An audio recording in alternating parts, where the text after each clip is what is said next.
God calls him. He says, Moses, Moses. And Moses answers, here I am.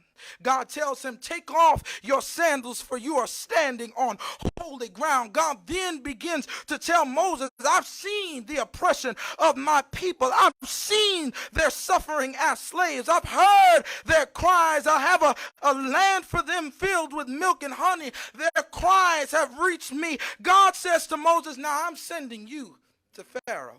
He says, I want you to tell Pharaoh to let my people go. God tells Moses, you must lead my people out of Israel. Y'all, Moses responds, and his response is very interesting to me. It's very relatable to me. He says, who am I to appear before Pharaoh? Who am I to lead the people out of Egypt?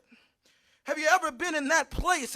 Can you reason with me? Have you ever been in that place where you've been given an assignment? You've been given a gift to carry out. You've been given something you didn't feel you were capable of handling. And you ask yourself, you ask others, you ask God, who am I? Who am I to preach the gospel? Who am I to sing? I don't sound good enough. Who am I to dance? I haven't danced enough. And we fall victim to this idea of being perfect, to pursue purpose, which causes us to reject ourselves.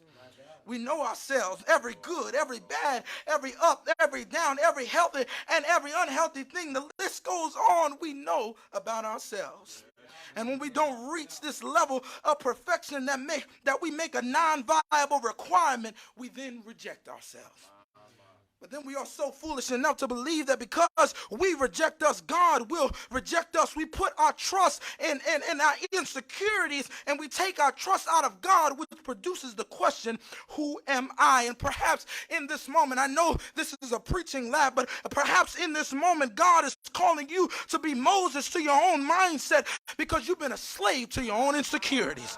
Your slave mentality of perfection has drawn you away from what God has been pushing you toward and what God has been calling you to.